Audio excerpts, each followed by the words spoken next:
네, 저는 오늘 그 생태법인 제도 도입의 이론적 배경과 입법 추진이라는 세션 좌장을 맡게 된 강원대학교의 박태현이라고 합니다. 반갑습니다. 네.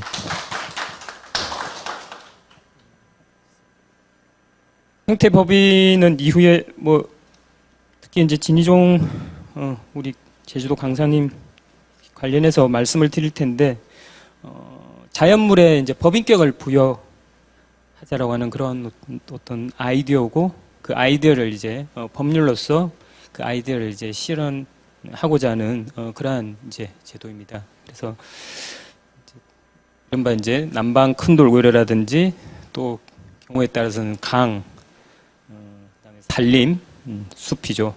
또 최근에는 이제 바다 거북까지 이제 법인격이 이제 부여돼서 이제 권리 주체로서 이제 인간의 법의 하나였던 그 권리를 가진 주체로서 이제 등장하게 됩니다. 그래서 현재 제주도에서 요 생태법인 제도 도입을 위해서 지금 워킹 그룹을 만들어서 이제 추진을 하고 있는데 아마 그런 내용을 또 우리 강민철 자치단장님께서 또 잘 설명을 해주시리라는 생각이 들고요.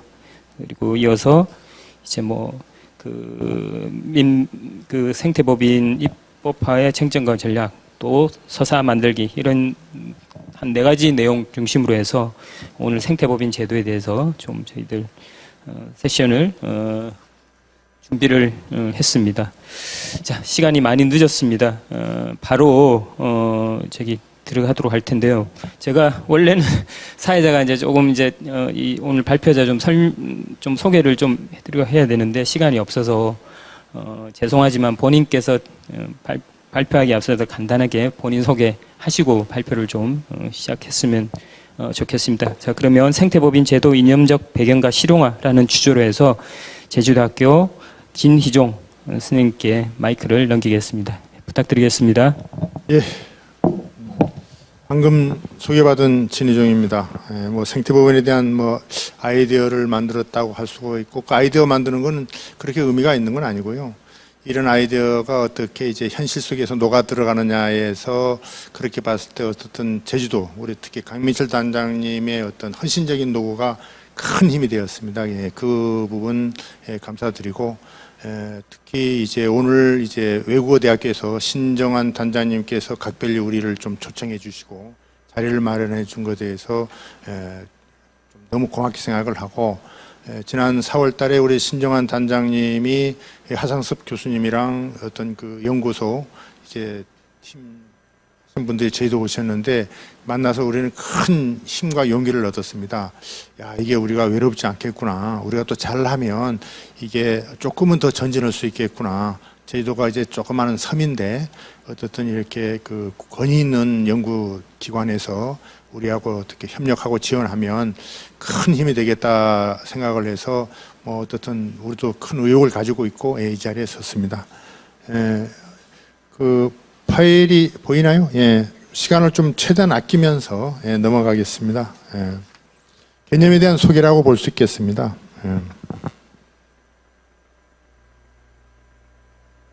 정의, 배경, 실용화, 마무리를 간단히 얘기하겠고요. 핵심은 언어의 존재의 어떤 그 의미라고 봐야죠. 사실은 우리는 객관적인 세계를 우리가 익숙하게 살고 있으나 사실은 인간은 결국은 이 언어를 가지고 존재와의 관계를 맺고 있다고 봅니다. 그래서 유명한 말이 하이데거가 한 편지에서 나온 얘기입니다만 인간은 언어로 사고하고 소통하는 존재다. 어떤 언어를 만드느냐 그리고 그 언어가 어떻게 소통 속에서 작동하느냐가 사실은 우리가 존재와의 만나는 과정인데 저는 어떤 자연과의 관계를 이 생태법인이라는 용어를 가지고 새롭게 만나본 거죠.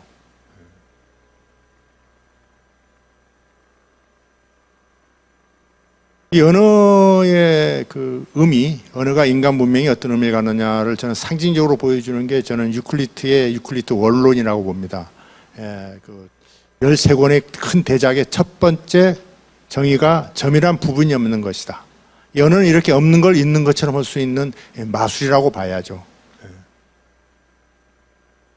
그랬을 때 이제 결국은 이 존재와 인간의 언어는 이런 담론을 형성하게 되는 겁니다. 존재는 그대로 있으나 담론이 인간과의 관계를 변화시키는 거죠. 그게 유명한 코페르니쿠스 혁명인데, 존재가 변하지 않아도 그 존재를 둘러싼 담론은 변할 수 있다. 예를 들어서 코페르니쿠스가 지동설을 주장하기 전까지는 지구가 우주의 중심이었습니다. 그러나 이제 코페르니쿠스가 지동설을 이렇게 뛰어넘는 어떤 개념을 만들어내는 것처럼 생태범위도 일종의 존재에 대한 새로운 접근 해석이라고 봐야죠. 그래서 이 존재와 이름의 관계를 시적으로 가장 잘 설명하신 분이 김춘수의 이 꽃이라는 시가 아니겠는가. 하이데거의 언어와 존재에서도 이제 철학자, 생각하는 사람, 시인은 그 언어를 다루고 그 언어의 주인이라는 것. 그랬을 때 이제 언어와 사물을 생각한다는 것, 표현한다는 것, 어떤 존재의 가치를 부여한 것은 상당히 인간의 문명사에서 중요한 위치를 차지한다는 거고요. 그래서 이제 제가 철학 학술지에 이제 처음에는 생태법인 개념을 주로 설명을 했고, 그다음에 두 번째는 이 생태법인을 어떻게 현실적으로 실용 적용할 수 있는가는 이제 남방통고를 가지고 논문을 발표한 겁니다. 잘 아시다시피 아까 뉴스에도 나왔습니다. 법인은 지금 법치주의국가에서 자연의회 법의 인격을 권리 주체를 주는 거고, 그래서 생태법인은 일종의 자연 존재에도 선택적이지만 권리 부여를 하면 어찌겠는가. 이게 생태법치주의로 넘어가고 이게 생태 문명을 여는 실마리가 되지 않겠느냐는 취지라고 봐야 되겠습니다. 그래서 우리가 법을 만들기 상당히 어렵습니다만 법을 너무 거창하게 보면 피곤하고, 그냥 법은 단순히 명제다. 변호사 앞에서 이런 말 해서 좀 그렇습니다만 그럼 법이 무엇이어야 하느냐. 어떤 주권자의 의지가 사회 현상을 반영하는 게 법이지 않느냐. 굳이 생태법이 못 만들 거 없다라는 취지입니다. 기존의 민법, 상법, 특별법에 있는 법인이 개념을 자연과 미래 세대에게 좀 확장하자는 어떤 의미가 법인이라는 개념에 에코를 결합해서 새로운 언어를 만든 거죠, 개념을.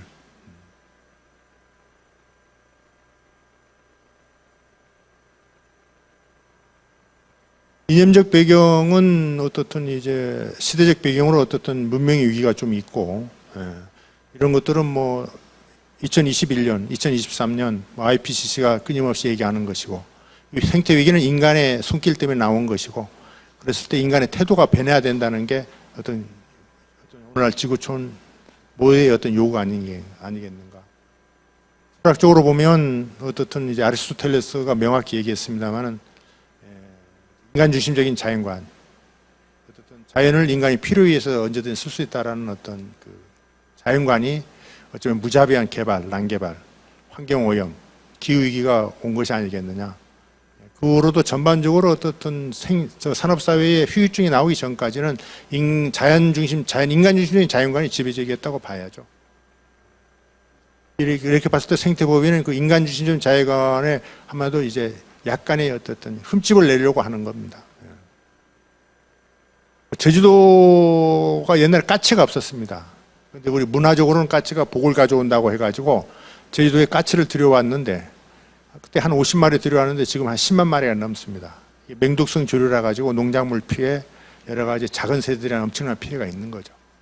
이게 인간 중심의 자연관이 오릅니다.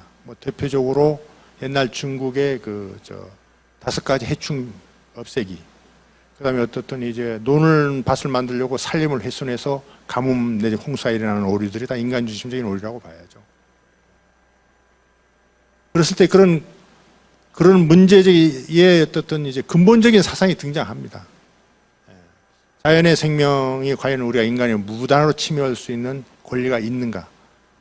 테일러 같은 분들은 이제 좀 없다고 보는 쪽이라고 봐야죠. 근본적이죠. 그런데 문제는 제가 지적했습니다만은 어쨌든 관념적으로 이론적으로는 일정 정도 설득력이 있으나 현실에서 반영하기는 상당히 어려운 겁니다. 다음에 이제 부친이 어떤 생태 문제에 대한 진단, 인간 중심적인 어떤 문제 진단, 그다음 해결 방안 자체가 상당히 급진적입니다.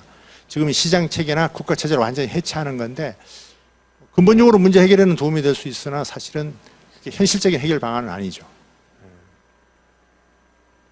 그래서 이제 20세기 말에 미국의 환경 실용주의라는 게 태동을 합니다. 원리주의적인 것이 한계가 어떻든 인간 중심적 세계관을 바꾸는 데는 도움이 되나 실용적이지 못하다 해서 좀 그런 환경 실용주의가 등장을 했는데 뭐 생태법인 대한제시도 그 맥락과 연관이 됐다고 볼 수가 있겠습니다. 그리고 구체적으로는 유명한 스톤이 1970년대에 이제 그 개발 캘리포니아 쪽 아마 거기 개발 문제 제기하면서 소송을 했는데 패소를 했어요. 패소를 했는데 소수 의견에서는 그 의미를 좀 부여받았고 여기 있는 분들은 다 아는 수준의 상식이 아닌가 생각이 들고요. 넘어가겠습니다. 그래서 어쨌든 저의 그 관심은 이제 이런 그 생태 문명에 대한 어떤 취지, 이론, 원리 요구는 타당한데 그걸 현실적으로 어떻게 접합할 수 있느냐. 과도하게 인간중심적인 사상이 지배하고 어쨌든 산업 문명이 고도로 발전한 데서 갑자기 바꿀 수는 없고 첫 발을 어떻게 내둘 것이냐를 이제 뽑아낸 게 이제 생태법인이고 구체적으로는 그 멸종위기 중인 남방 큰 돌고래입니다. 그리고 어쨌든 법이라는 게 일정 정도는 어떤 사회정의의 기능도 하고 그랬을 때 우리가 이제 사회정의를 얘기할 때는 미래 세대의 권리도 현 세대의 권리 못지않게 고려할 때가 됐다. 생태 문명 위기에서는 그렇게 됐으면 좋겠다는 거고요. 그리고 이 법이라는 게 길게 보면 어떤 하나의 법이 어떤 문명사 자체를 전환하는 어떤 터닝 포인트를 만드는 경우도 있더라고요. 시계 남목에서는 제주도 도민이 만들어가는 법이 인간과 자연의 공존을 추구하는 제주의 미래 비전이고 국민 전체, 인류 전체, 나아가 미래 세대의 자연의 공공성을 보호하기 위한 실천의 약속이라는 것을 우리가 좀 밝히고 있습니다. 오영훈 도지사님께서 그 취지의를 좀 일찍이 갈파하고 가장 공격적이고 선도적으로 공론화를 했다고 봐야 됩니다. 이게 사실은 뭐 아무도 모르는 건데 이 논문을 좀 알게 된 우리 현 오영훈 도지사가 국회의원일 때 국회에서 이제 생태법인 입법 정책 토론을 한 거죠. 이게 어쩌면 대한민국 아니면 인류사에서 생태법인이 첫 번째 공론화입니다. 그래서 우리 오영훈 지사님이 생태법인에 대한 애정이 상당히 각별히 큽니다. 그 다음에 이게 생태법인이라는 게 이해관계가 충돌하는데 상당히 어떤 그런 분들 설득해가면서 어쨌든 지금까지는 왔고요. 그리고 이제 공교롭게도 지난 7월 달에 우리 오영훈 국회의원이 제주도지사가 됐습니다. 근데 놀랍게도 오영훈 지사의 그 도정 목표가 사람과 자연의 행복이라고 했는데 상당히 높은 가치인데 저는 속으로 저걸 어떻게 실현하지? 좀 걱정을 했었습니다. 근데 어떻든 차근차근 되고 있더라고요. 그리고 이제 우선 돌고래 적용했을 때 어떻든 돌고래 온전한 삶, 그 다음에 돌고래가 살아가는 해양 생태계 보존, 그 다음에 특히 이 법에 대한 이해와 공론화 과정에서 어떤 사람들이 자연관, 생태 소양의 어떤 변화 그런 것들이 효과가 있겠고요. 이 생태 법원 설치나 생태 헌법 이건 넘어가겠습니다. 이거는 뭐 좀 논문에 쓴 내용을 소개한 거고요. 어쨌든 오늘은 생태법인 초점을 맞추고 마무리를 하면 어쨌든 이제 차근차근 이제 일이 잘 진천되고 있다는 것하고 제가 특히 감사한 거는 우리 여기 교사님들이 계신데 전국적으로 생태법인을 주제로 가지고 생태 소양 교육을 활발히 전개되고 있는 점이 저는 상당히 고마웠습니다.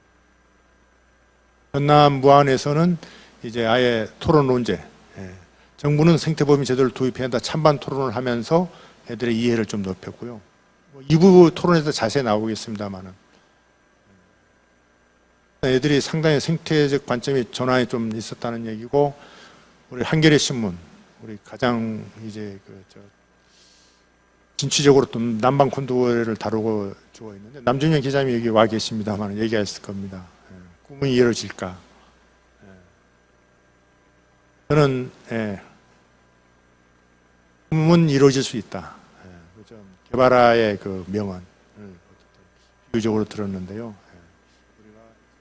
불가능한 어떤 꿈은 같아 철저히 현실적으로 사고하라. 그게 아마 생태법인 현실화하는데 큰 지침이 되지 않을까 생각을 합니다. 감사합니다.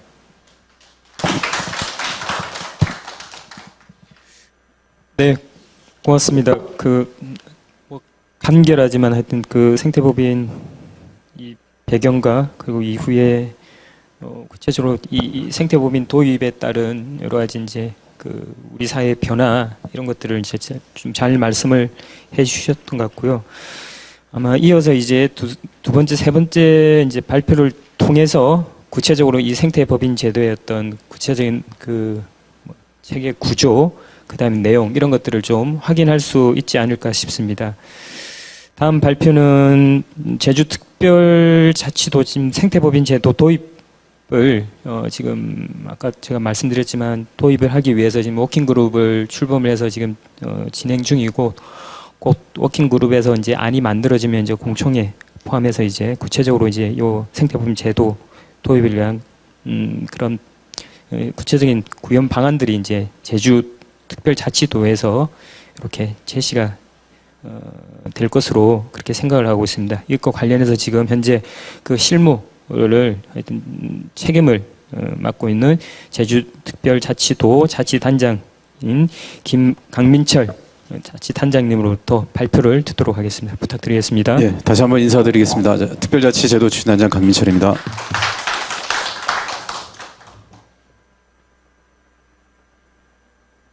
예, 저희가 발표드릴 사항은 제주특별자치도 생태법인 제도 도입 방안입니다. 그 앞에 저희가 이제 돌고래를 넣는데요. 일단 저희가 그 생태법인 제도를 도입하면서 먼저 우리 돌고래를 대상으로 한번 해보겠다 하는 부분에 있어서 맨 앞에 이제 돌고래를 넣었다고 말씀드리겠습니다. 여기 보면 드라마의 그 이상은 변호사 우영우 혹시 보셨는지 모르겠지만 이상은 변호사 우영우가 그때 가장 좋아했던 게 제주 남방 큰 돌고래입니다. 그래서 이 돌고래에 대한 부분을 중심으로 해서 저희가 지금까지 추진해 오고 있고 앞으로 추진할 내용에 대해서 말씀드리겠습니다. 뭐 고래의 가치는 저도 이 업무를 하면서 좀 배웠는데요. 이제 고래 한 마리가 일생 동안 평균 33톤의 이산화탄소를 흡수를 한답니다. 근데 그 고래가 만약에 죽더라도 수백 년간 그 사체의 그 이산화탄소를 저장하는데 만약 이게 포획으로 인해서 몸 밖으로 나가게 되면 엄청난 양의 탄소가 배출이 된답니다. 그러면 이 고래가 희생당함으로써 결국은 지구온난화라든가 이상기후 변화를 유발한다는 그런 부분입니다. 그래서 앞으로 저희가 인간이 고래를 보호하는 것은 도덕적 가치뿐만 아니라 지구온난화로 인한 기후위기 극복으로 인간과 자연이 공존하는데 필요하다라는 점을 저희가 주안점으로 해서 생태법인 제도를 도입하고 있다는 말씀드리겠습니다. 예, 제주 남방 큰 돌고래는 그 제주 연안에 서식을 하고 있습니다. 종전에는 뭐 1000마리, 1200마리 이렇게 되다가 최근에는 이제 100여 마리 관측이 되고 있고 최근에는 어떤 일이 있었냐면 돌고래가 또 그물에 걸렸다라고 해서 이제 해경이 가서 그 그물을 뜯으려고 갔습니다. 가보니까 그물에 걸린 게 아니고 어미 돌고래가 새끼 돌고래가 숨을 안 쉬니까 어깨로 우리 같으면 뭐 등에 뭐 이렇게 올려서 하는 거겠죠.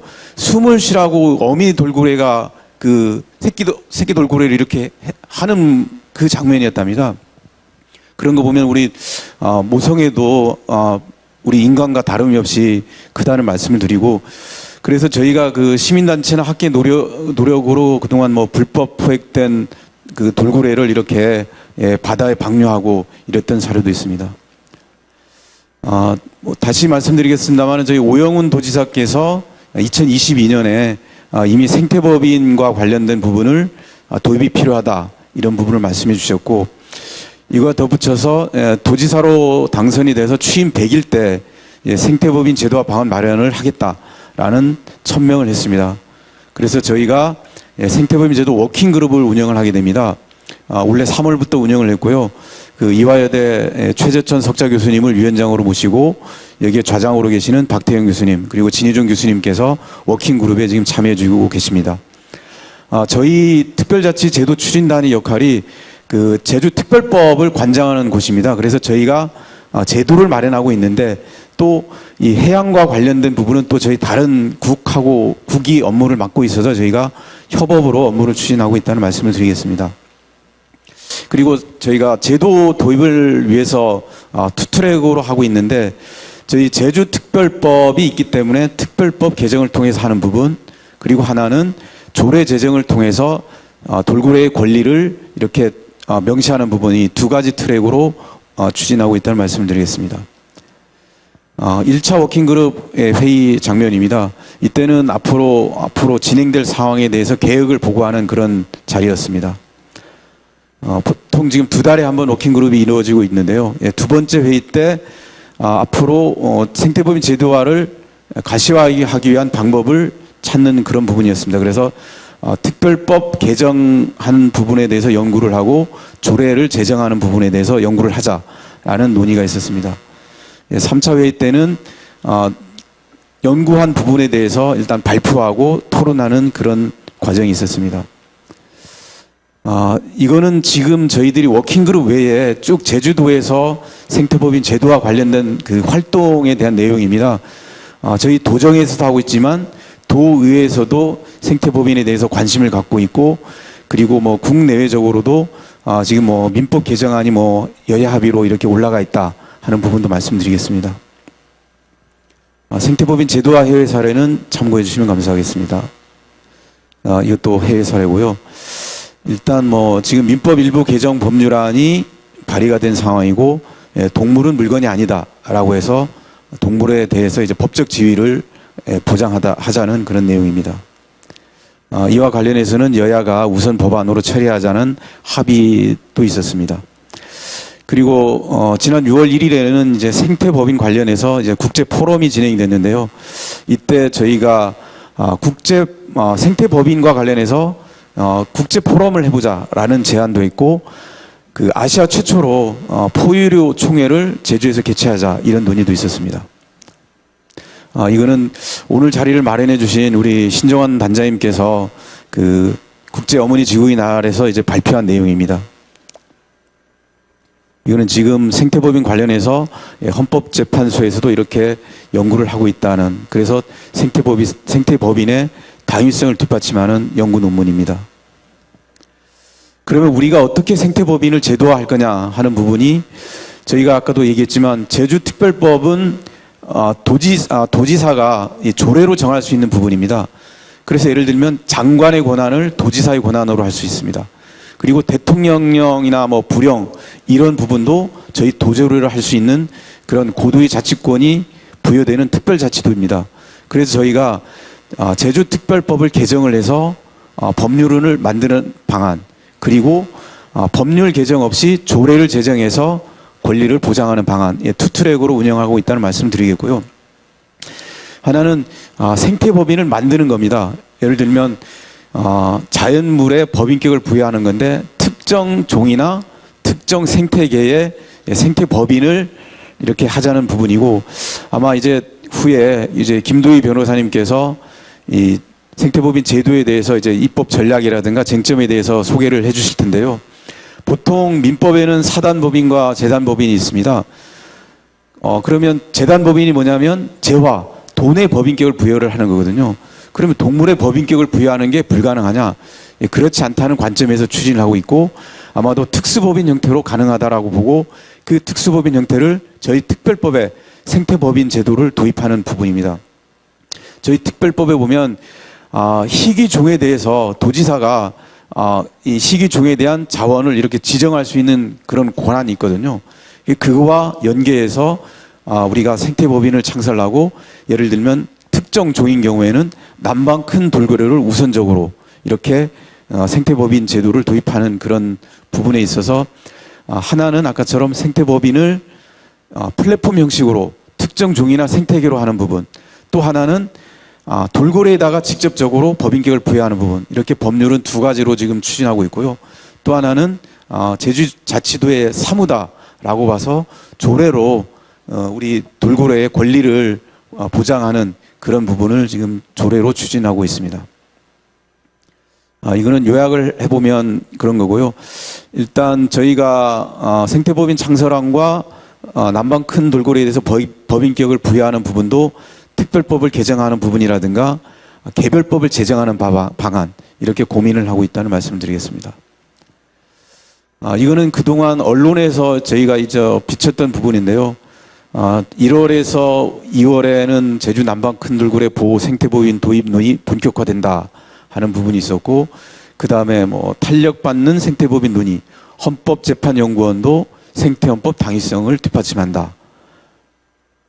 그리고 제도리 비봉이 바다로 돌아간 돌고래들 어떻게 사나, 제주 남방 큰 돌고래 생태법인 제도 국제 논의 본격화된다. 이런 부분도 있었고, 지난 6월 그 제주 포럼에서는 제주도 생태법인 법제화가 속도가 나고 있고 국제 포럼 조직 제안도 했었다라는 부분입니다. 그리고 앞으로 이제 생태법인이 어떤 절차를 받느냐면 이제 공론화 절차를 통해서 한다라는 부분도 있었고요. 그래서 앞으로 저희가 올해 11월 1일 날 이제 워킹그룹 4차 회의를 하면서 지금 특별법 개정안이라든가 조례 제정안에 대해서 도민사에 발표를 하고 도민들의 의견을 수렴하는 그런 절차를 갖고 앞으로 추가적인 도민 공론화 작업을 통해서 특별법 개정안이라든가 조례 제정안을 마련을 하고 내년 상반기에 이 안을 마련한 다음에 내년에 이제 22대 총선이 끝난 다음에 22대 국회가 출범을 하면 여야가 함께하는 일로 법안으로 저희가 제안을 할 계획으로 있습니다.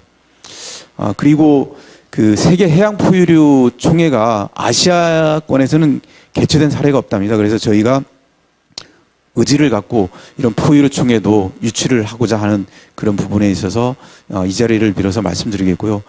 어쨌든 오늘 이 자리를 마련해 주신 우리 신재원 단장님께 다시 한번 감사의 말씀을 드리고, 저희가 앞으로 이 생태법인 제도를 도입하는데 우리 중남미 연구소와 함께 협업을 하면서 잘 마무리될 수 있도록 노력하겠다는 말씀 드리겠습니다. 감사합니다. 네, 고맙습니다. 아마 지금 제주특별자치도에서 지금 구상하고 있는 생태법인 제도화 방안 좀 궁금하셨을 텐데요. 오늘 거의 공식적으로 최초가 아닙니까? 요 조례 내용은. 그동안 저희 워킹그룹에서 논의는 계속 있었지만 저는 아직 그 최종 확정 전까지는 하여튼 대외 발표는 좀 이제 시행을 했는데, 오늘 어쨌든 제주특별자치도가 구상 중인 요 생태법인 제도화 방안의 구체적인 내용이 이제 그 책자에 이제 126, 127조에 127페이지에 그렇게 기술되어 있습니다. 그래서 그 참조를 해주시면 좋을 것 같고요. 그래도 아무래도 이제 이 법 종과하지 않은 분들은 1안, 2안, 3안이 어떻게 차이가 있고, 또 구체적으로 어떤 내용인지 어떤 의미인지 부분이 좀 확 와닿지 않은 수도 있을 것 같다는 생각이 듭니다. 하여튼 그런 부분과 관련해서 우리 다음 발표하실 또 우리 김도희 변호사님, 특히 그 동물과 관련해서 여러 가지 하여튼 법 제도 또 소송 이런 것들을 좀 다루고 있는 걸로 그렇게 제가 알고 있고요. 그래서 남방 큰 돌고래 법인격 부여와 관련해서도 개인적으로도 굉장히 관심이 큰 것으로 그렇게 알고 있습니다. 그래서 요 생태법인 입법화와 관련해서 어쨌든 사실은 현행 법 체계에 있지 않은 이제 새로운 어떤 그 제도를 신설하는 거기 때문에 당연히 기성의 어떤 사고 질서 체계에 비춰보면은 하여튼 과연 이게 이런 식의 이제 반응은 이제 당연할 텐데, 하여튼 현행 법 체계 이런 것들이 이제 침투 될 수 있는지 이런 것들을 좀 설명해 주시지 않을까 싶습니다. 하여튼 생태법인 입법화의 쟁점과 전략이라는 주제로 우리 김도희 변호사님께 마이크를 넘기도록 하겠습니다. 부탁드리겠습니다. 네, 안녕하세요. 김도희입니다. 저는 민주사회를 위한 변호사 모임 환경보건위원회 내 동물권 소위원회에서 활동을 하고 있고요. 그리고 동물해방 물결이라는 단체에서 활동을 하고 있습니다. 저는 오늘 생태법인 입법화의 쟁점과 전략이라는 다소 거창한 제목을 붙여보았는데, 사실 뭐 생태법인에 대한 어떤 당위성이라든지 아니면 그 담론적인 논의는 그동안 이제 한 1, 2년 정도 거치면서 해외 사례들도 많이 소개가 되고 해서 좀 많이 얘기가 되었다고 생각을 하고요. 오늘은 그것을 어떻게 현실화하고 현행화할지에 대한 것을 제가 좀 뭐 그런 거를 저한테 좀 바라시지 않을까라고 해서 이렇게 준비를 해봤습니다. 근데 사실 이게 뭐 워킹그룹에서도 지금 1년 정도 진행을 하고 있고 또 거기에서 이제 연구 용역도 하고 계시기 때문에 지금 거의 이제 나온 걸로 알고 있거든요. 그래서 훨씬 구체화된 이게 세밀한 부분에 대한 것까지 다 다루셨을 텐데 제가 여기서 무슨 말을 더 하실지 모르겠지만 어쨌든 몇 마디 더 보태고 조금이라도 도움이 됐으면 좋겠다는 마음으로 발표를 하겠습니다. 뭐 계속 나왔지만 사실 권리의 주체가 될 수 있는 자격은 기본적으로 이제 민법이라는 데서 일반법이죠. 이 민법이라는 일반법에서 규정을 하고 있는데 뭐 한 이 정도 한 3개의 조문으로 추려볼 수 있을 것 같습니다. 사람은 생존한 기간 동안 권리 의무의 주체가 된다라고 해서 법에서는 자연인이라고 하죠. 자연인의 경우에는 어찌됐든 그냥 태어나면 그와 동시에 권리의 주체가 되는 걸로 보고 있고요. 그리고 이제 4조에 대해 보면은 이제 법인에 대한 규정이 있습니다. 법인이 되려면 뭐 2가지가 있는데 일단 법률의 규정에 따라야 된다라는 것이 첫 번째이고, 두 번째는 이제 정관으로 정하는 목적의 범위 내에서 권리의 주체가 된다라고 하기 때문에 이 2가지 요건이 있다고 보실 수 있을 것 같습니다. 그래서 자연인이 아니면서 이렇게 추리자면은 요약을 하자면 자연인이 아니면서 권리 능력을 갖는 법적 실체를 총칭해서 이제 법인, 리걸 퍼슨이라고 보시면 될 것 같고, 우리 법에서는 아까 여러 번 나왔지만 사람의 집합인 사단, 재단의 집합인 재단을 이제 법인의 예시로 상정하지만 사실 뭐 이 사단법인이나 재단법인이어야만 한다라고 볼 수는 없습니다. 왜냐하면은 민법이나 상법에 의하지 않은 다른 법으로 정하는 특수법인도 있기 때문입니다. 아까 강민철 단장님께서 잠깐 말씀을 해주셨는데 그 사례들을 좀 소개를 해드릴게요. 법인 중에서 국가 정책상 필요하거나 또 공공의 이익을 달성하기 위해서는 민법이나 상법을 외에 특별법에 따라서 특수법인이라는 걸 설립을 할 수 있습니다. 그래서 뭐 이 중에서 공적인 성격을 갖는 법인들이 있고, 그럼 그 종류에는 뭐 공기업이나 준정부기관, 공공기관 같은 곳들이 있고요. 명칭도 다양합니다. 꼭 뭐 법인이란 명칭이 반드시 들어가야 되는 거는 아니고, 공사공단, 연구원, 협회, 공제회, 그러니까 굉장히 많은 특수법인들이 있다라는 거를 아실 수가 있을 거고요. 이 외에도 또 공공의 이익을 달성하기 위한 법인으로 우리가 뭐 잘 알고 있는 학교법인이라든지 공익법인, 사회복지법인, 의료법인, 협동조합, 뭐 노동조합, 뭐 노조 같은 경우에 이제 법인으로 등기를 하는 경우에 인정하지만 어쨌든 이런 것들이 특수법인 형태로 수많은 법인들이 존재를 하고 있습니다. 그래서 뭐 직접적으로 법인격을 부여하는 이런 조항을 가지고 있는 법들이 있죠. 예컨대 그 한국도로공사법을 보면은 2조에 아예 법인격이라고 해서 한국도로공사는 법인으로 한다라고 하거나, 한국은행도 마찬가지로 한국은행은 무자본 특수법인으로 한다라고 해서 아주 명시적으로 법인격을 부여하는 경우도 있고요. 또 이제 목적의 법인 설립에 대한 내용을 규정하고 있는 사례도 있습니다.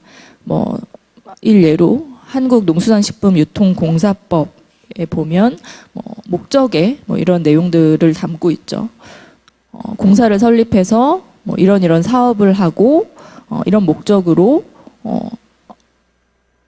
이 공사를 설립할 수 있다라는 그런 설립에 관한 내용을 규정을 한 법이 있습니다.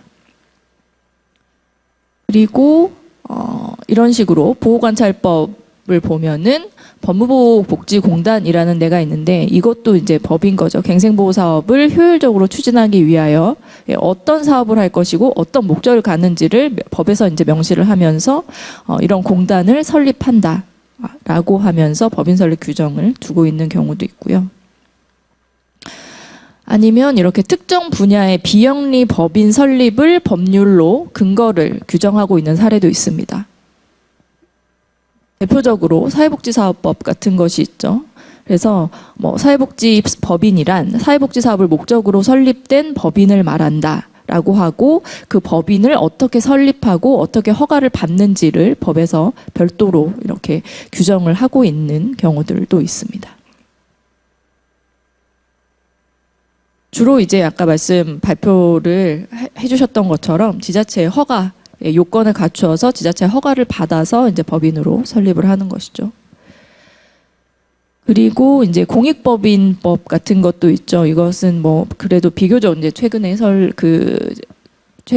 이제 나온 법이라고 볼 수 있는데 여기서 뭐 이 법을 굉장히 저는 좀 참고를 할 수 있을 것 같다라는 생각이 생태법인에 관해서도 이 공익법인법을 참고할 수 있다고 생각하는데요. 민법의 규정을 보완해서 법인으로 하여금 공익성을 유지하면서 건전한 활동을 할 수 있도록 함을 목적으로 하고 뭐 이런 적용 범위에 대해서는 재단법인이나 사단법인으로 하고 뭐 어떤 목적을 로 하는 거에 대하여 적용한다. 이런 식의 목적과 적용 범위를 정한 그런 방식을 저희가 좀 활용을 하고 참고를 할 수 있지 않을까 싶습니다. 그리고 뭐 또 의료법이 또 있는데 의료법은 뭐 의료법인이라는 걸 두고 있고 또 이제 민법에 따라 설립된 비영리 법인 그러니까 의료법인으로 설립할 수도 있고 또 이런 민법이나 다른 법에 따라 설립된 비영리 법인도 또 이제 이런 의료 사업을 할 수 있도록 하는 것이죠. 그래서 좀 다양하게 열어두고 있는 이런 법들도 있는 것으로 확인됩니다. 또 이제 그 식품위생법 같은 경우를 보면 이제 특정 그 영업이나 식품의 종류별로 동업자 조합을 설립할 수 있고 이 조합은 또 법인으로 한다라고 또 하고 있습니다. 그래서 법인으로 하는 것이 단순히 이제 뭐 반드시 생태법인이라는 명칭을 쓰는 것이 좀 부담스러울 수도 있을 것 같은데 뭐 이런 조합을 활용하는 것도 방법이 될 수 있을 것 같고요. 사실 뭐 이런 것들을 다 이제 그 워킹그룹이나 연구 하시는 특히 이제 좌장님, 박태영 교수님 다 고려를 하셨을 것 같은데 일단 제가 준비했으니까 좀 말씀을 드리는 거고 그리고 이제 이런 것들을 종합해서 봤을 때 생태법인이라는 것이 어쨌든 여기 생태법인을 통해서 우리가 하고 싶은 사업이 있는 것이고 목적이 있는 것이지 않습니까? 그래서 지금 나와 있는 이런 다양한 법인격을 부여하거나 아니면 뭐 그러니까 법인 조합을 통해서 이제 법인으로 본다거나 뭐 이런 식으로 해서 어떤 형식이든 법으로는 만드는 거는 어렵지 않을 것 같아요. 저는 이제 뭐 공익법인법 같은 거는 활용하면 좋겠다라는 것을 발표하면서 발표 준비하면서 좀 그런 생각을 하기는 했지만 반드시 뭐 어떤 것이어야 한다라고 딱 정해져 있지는 않은 것 같고 우리에게 가장 필요한 그리고 가장 적절하게 활용할 수 있는 그런 입법 방식을 취하면은 될 것 같다고 생각하고 어떤 새 유형의 법인이라고 해서 엄청 새롭기 때문에 생태법인이나 용어도 새롭고 뭔가 정말 엄청난 것을 해야 된다라고 엄청난 부담과 그런 장애를 극복해야 넘어서야 된다라고 생각할 수가 있겠지만 지금 여기 이제 법에서도 지금 제가 좀 보여드린 법률들에서도 보셨겠지만 꼭 그런 것은 아니다라는 것을 좀 보여드리고 싶었던 것이고요. 그 다음에 이제 제주도에서 좀 이런 부분들을 좀 궁금해 하시는 것 같더라고요. 그래서 좀 넣어봤는데 헌법상에 이런 생태법인을 만드는 것이 어떤 좀 다른 법률이나 헌법 같은데 좀 위배된다고 할까요? 좀 반하는 것이 아니겠느냐, 이런 좀 우려를 하시는 것 같아서, 오히려 이제 그렇지 않다라는 걸 좀 말씀을 드리려고 가져왔는데요. 일단 헌법상의 기본권을 가질 수 있는 어쨌든 권리 주체가 된다는 거죠. 기본권 주체성이라는 것은 일단 뭐 기본권의 주체는 헌법에서 그렇게 고정적이지 않다라고 보시면 될 것 같아요. 물론 헌법의 명문에는 고정적으로 되어 있고 대부분 이제 국민이라는 표현을 쓰고 있으나 헌법재판소에서는 오랜 시간에 걸쳐서 그렇지 않다. 국민에게만 이런 기본권이 인정이 되는 것이 아니다라는 것을 정말 헌법재판소가 88년에 만들어지고 지금까지 쭉 좀 다양한 헌법재판소 결정을 통해서 그런 것들을 보여주고 있습니다. 그래서 외국인, 국민이라고 기본권의 권리 주체는 기본적으로 국민이라고 되어 있지만 외국인에 대한 기본권 주체성도 인정하고 있고요. 그다음에 법인에 대한 기본권 주체성도 인정을 하고 있고요. 또 권리 능력 없는 사단법인에 대해서도 인정을 하고 있습니다.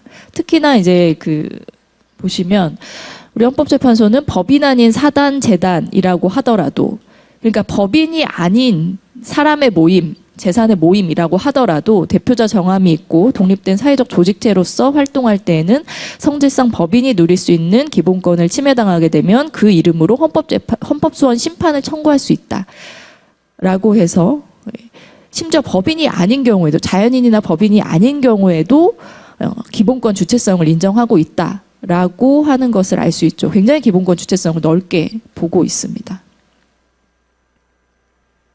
또 이제 헌법이라는 것의 어떤 기본적인 성질이나 기능이라는 게 뭐 그냥 일반적으로 상식적으로 어떤 헌법의 그런 어떤 국가의 철학을 담고 있다라거나 방향성을 담고 있다거나 뭐 이런 것들 아실 거고요. 그렇기 때문에 정치적 사법작용을 하는 것이 헌법의 굉장히 중요한 역할입니다. 헌법은 아시다시피 굉장히 추상적이고 그렇기 때문에 개방적입니다. 해석의 여지가 굉장히 넓고요. 그렇기 때문에 그리고 이제 개정이 쉽지가 않죠.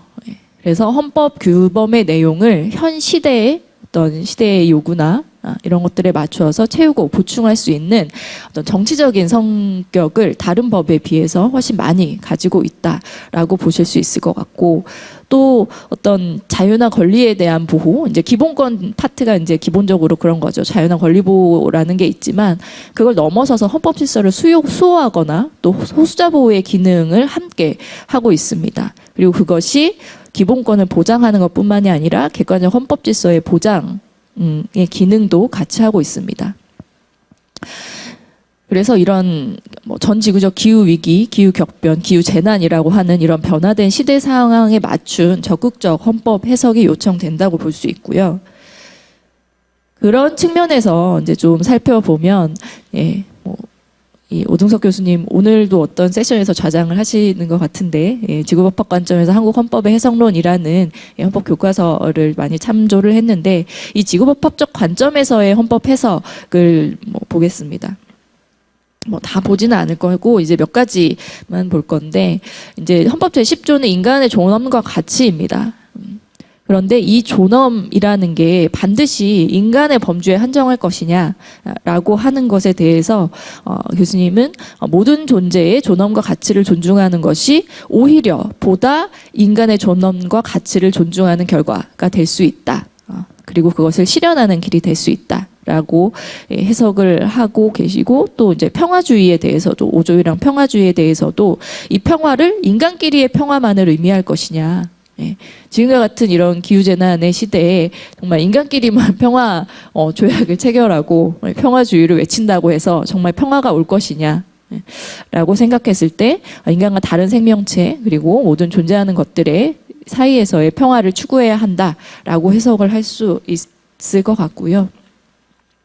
그다음에 이제 특히 이제 헌법 120조라든지 35조를 통해서 저희가 좀 직접적으로 해석을 좀 도출해낼 수 있을 것 같은데, 국토에 대한 얘기입니다. 생산 생활 기반으로서의 국토, 그리고 그 국토의 보존과 보호의 공공복리에 관한 규정이 헌법 120조에 있는데, 국토는 모든 국민의 그 생활 기반으로서 균형 있는 보전을 목표로 하고 또 이때 국토를 사실상 이 국토라는 것은 자연으로까지 다시 읽거나 확대 해석할 수가 있을 것 확장 해석할 수 있을 것 같은데 이런 국토의 권리를 자연의 권리를 인정하는 것으로 해석할 수 있다라는 것입니다. 왜냐하면 그 국토라는 것이 결국은 지구에 존재하는 이 존재들의 생활, 서식의 기반이 될 수 있고 그것은 지구로도 설명을 할 수 있기 때문입니다. 그리고 이제 마지막으로 헌법 35조 1항을 보시면 이게 건강하고 쾌적한 환경에서 생활할 권리와 책무를 규정을 하는 것인데요. 환경권이라는 것이 어떤 그 기본권 주체들의 어떤 권리이기도 하지만 사실 이거는 어떻게 보면 국민에게 환경 보전의 의무를 부여하는 것이기도 합니다. 결국 기본권 보장뿐만 아니라 객관적 규범으로서의 의미가 있고 따라서 어떤 자연물에게 권리를 이제 반대로 보면 뒤집어서 보면 동물이나 자연물에게 권리를 부여하는 조항으로 해석하는 것도 가능하다. 그리고 이제 특히 이제 오늘 말씀드리고 싶은 것 중에 하나가 이미 헌법재판소에서 아까 이제 자연의 권리에 대한 연구 논문 같은 것도 이제 헌법재판소에서 나오고 있지만 10년 전에 2013년에 이런 판시를 한 적이 있습니다. 그 동물이 생명체로서 인간이 마음대로 지배할 수 있는 객체가 아니라 인간과 공존하도록 보호해야 할 대상으로 보아야 한다는 인식이 전 세계적으로 그리고 이런 인식적으로 제고돼야 되고 고려돼야 된다라는 그런 인간의 책임성을 강조하는 이런 문구들을 이미 헌법재판소에서 쓰고 있다라고 하는 것이고 그때로부터 이미 10년이 지났죠. 그렇다면 우리는 이제 어떻게 더 헌법을 생각을 하고 해석을 하고 해야 되는지를 좀 시사를 해주는 것이라고 생각을 합니다. 그리고 아까 강민철 그 단장님께서 또 말씀을 해주셨는데 지금 2021년 10월 1일에 정부가 이미 민법 일부 개정안을 제출한 것이 있습니다. 동물은 물건이 아니다라고 하는 조항이고 이것이 동물의 비물건화라는 타이틀을 달고 다양한 그 뭐 이성만 의원실, 박성준 의원실, 정청래 의원실 뭐 이런 다양한 의원실에서 지금 민법 일부 개정안을 제출한 상황입니다. 특히나 이제 그 동물은 물건이 아니다뿐만이 아니라 동물은 감각을 가진 생명체이다라는 좀 더 적극적으로 나아간 그런 법안도 이탄희 의원이 발의를 해 놓은 상태고요. 물론 이게 당장 이 법이 민법이 통과된다고 해서 당장 뭔가가 바뀌는 건 아닙니다. 왜냐하면 이제 동물에 관한 법률에 특별한 규정이 있는 경우를 제외하고는 물건에 관한 규정을 준용하고 있기 때문에 이 법이 통과된 다음에 그 다음에 이제 다른 법들을 추가적으로 혹은 조항들을 개정을 해야 그 물건이 아닌 그러면은 물건이 아닌 것으로서 어떤 권리를 보장을 받을 수 있을지가 정해지는 것이기 때문에 그렇지만 저는 분명히 이 민법이 통과되면 생태법인 제도도 더욱 탄력을 받을 것이라고 생각을 하고 있고요.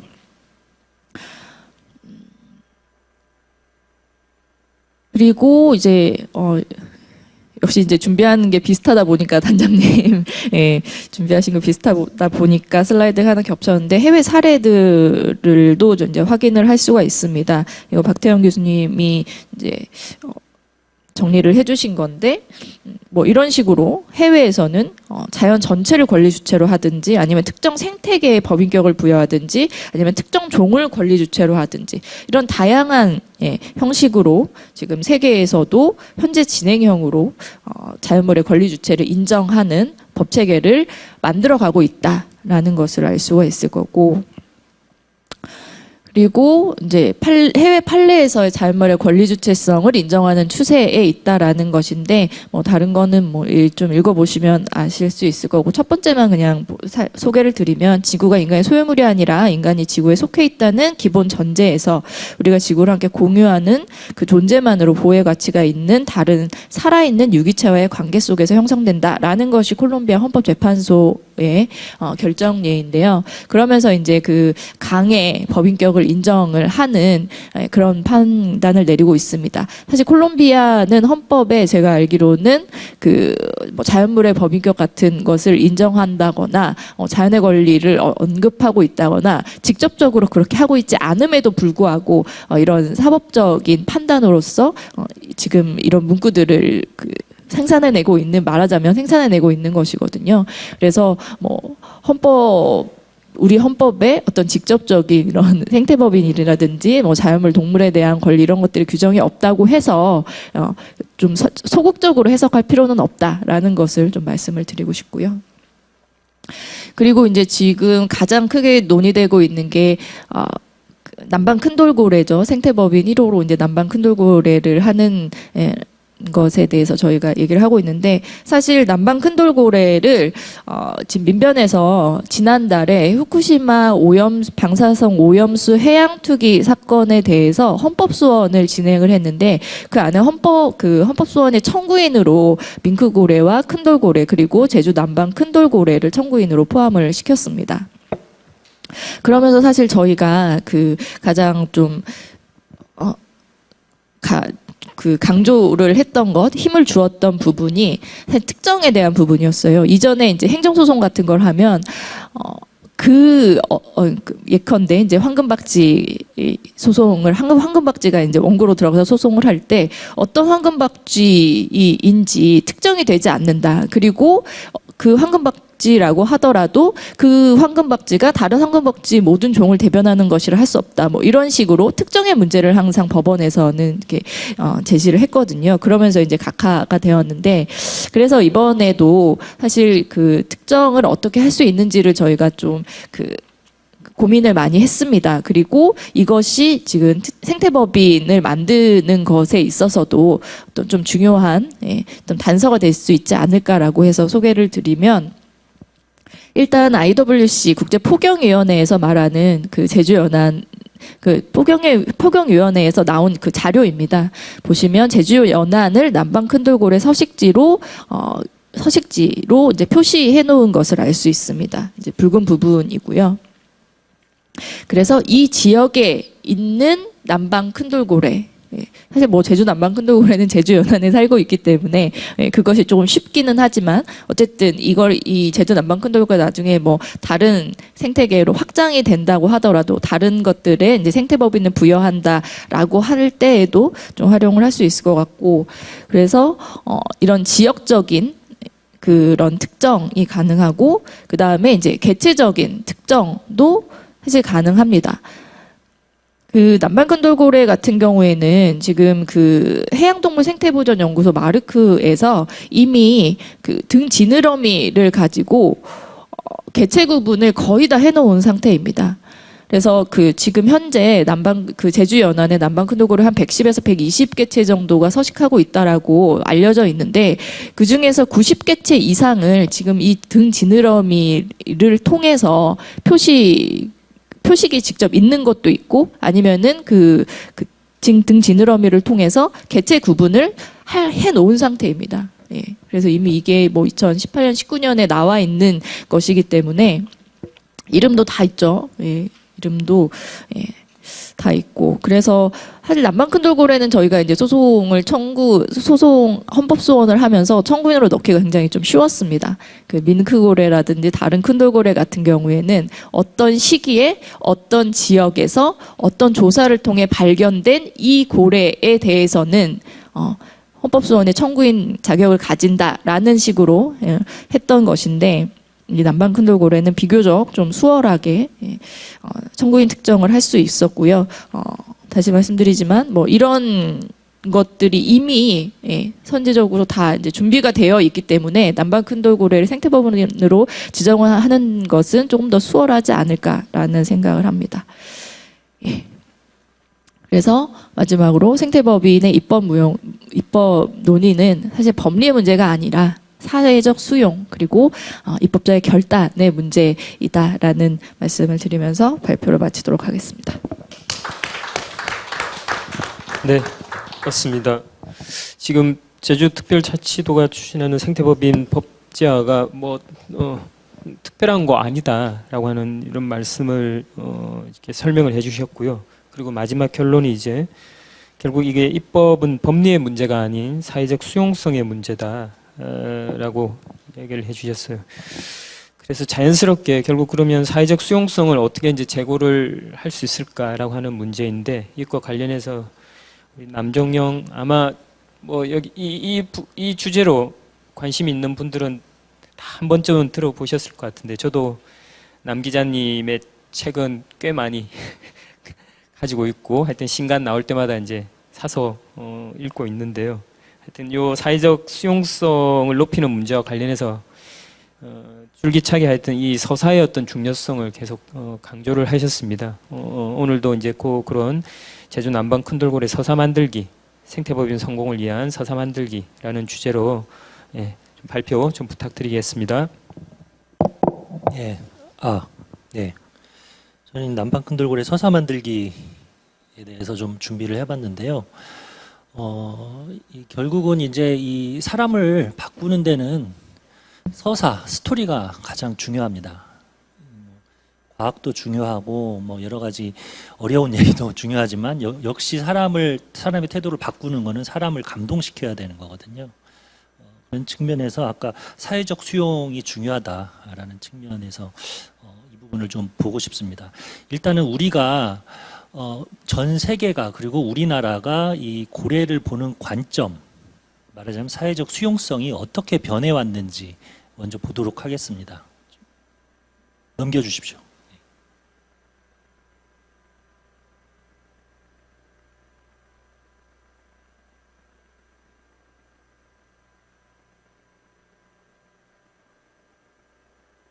네, 그래서 서구 문화권에서 고래를 보는 관점이 어떻게 변했는지, 네, 서구 문화권과 한국은 조금 달랐습니다. 한국에서 고래를 보는 관점은 어떻게 변했는지. 1980년대 한 번 변했고 2010년대 또 한 번 변했습니다. 그리고 구체적인 서사로 남방 큰돌고래 스토리가 어떤 것들이 있는지, 그리고 기존의 서구 중심의 동물운동, 그리고 남방 큰돌고래 야생방사, 그리고 최근 논의되고 있는 자연의 권리를 서사적 관점에서 한번 비교를 해보고 마지막에 재언을 하는 걸로 마치도록 하겠습니다. 저는 이 고래에 대해서 공부를 하고 연구를 하면서 한 가지 질문이 있었는데요. 왜 일본은 포경을 그만두지 않을까? 참 이해가 안 간다. 일본 그렇게 돈도 많이 벌고 그런데 포경해서 얻는 경제적 이득이나 그리고 세계적인 어떤 리더십에서도 훼손을 당하는데 왜 포경을 그만두지 않을까라는 게 참 저의 하나의 질문이었거든요. 근데 그거를 다시 한번 돌이켜서 생각해 보니까 왜 다른 나라들은 그런 포경을 그만뒀을까? 라는 질문과 결국은 똑같은 질문이더라고요. 그래서 결국은 우리가 이 포경을 어떻게 생각했는지, 고래를 어떻게 생각했는지 역사적으로 한번 분석을 해볼 필요가 있다고 생각을 합니다. 예전에 고래는 불과 100년 전만 해도요, 고래는 자원이나 혹은 괴수, 괴물이었습니다. 옛날에는 비스트, 그러니까 괴물이나 자원에서 갑자기 친절한, 아주 젠틀한 거인, 친절한 신사가 됐어요. 그게 언제냐면요, 1960년대입니다. 옛날에는 이 사진, 1600년대 그 사진인데요. 이렇게 고래는 가끔씩 자초됐을 때나 보는 어떤 괴물이었던 것들이 1960년대 들어서 젠틀하고 인텔리전트한 하나의 거대한 동물이 된 거죠. 왜 그랬을까? 첫 번째 사진을 보면은 1960년대에 아주 유명한 존 릴리라는 신경과학자와 그리고 그레고리 베이트슨이라는 인류학자가 카리브해에다가 돌고래와 사람이 함께 사는 집을 만듭니다. 2층짜리 집인데요. 그래서 사람이 돌고래랑 같이 살았어요. 그래서 살면서 돌고래한테 언어를 가르쳤죠. 근데 제가 왜 이 사례를 드냐면요, 이 연구의 후원자가 나사였습니다. 나사, 미 국립항공우주국. 거기서 돈을 댄 연구였습니다. 왜냐하면 당시에 뭐 세티 프로젝트나 이런 것들로 해가지고 외계 문명에 대해서, 외계의 지적 문명에 대해서 관심을 가지고 있었거든요. 나사가. 그러기 전에 우리 바다에 있는 지적 생명체에 대해서 먼저 연구를 하고 언어에 대해서 연구를 해야겠다 해가지고 돈을 대서 이 돌고래의 언어에 대해서 연구를 한 겁니다. 그리고 1970년대에 보이저호가 지구를 떠나서 태양계를 향해서 날아가게 되죠. 그때 여러 가지 지구의 소리를 담아가지고 골든 레코드라는 그런 한 장의 음반에다가 담아서 보냈습니다. 여기에는 55개국의 인사말, 뭐 여러 가지 소리가 들려 있었는데 특별히 고래의 소리, 혹등고래의 울음소리가 들려가지고 여기에 실려 보냈죠. 1960년대부터 이렇게 고래는 신기하고 그리고 지적이고 영혼이 있는 존재로 갑자기 바뀌기 시작합니다. 그 변화의 배경에는 당시 옛날만 해도 동물행동학이 없었어요. 근데 동물행동학이 발원하고 발전하기 시작한 때가 1960년대입니다. 그때부터 특별히 이제 고래가 신기했기 때문에 고래의 사회성, 지능, 의식에 관한 연구가 발전하기 시작합니다. 그리고 동시에 1960년대부터 환경운동이 성장하게 됐죠. 그린피스가 70년대 들어서 이제 활약을 하게 되고요.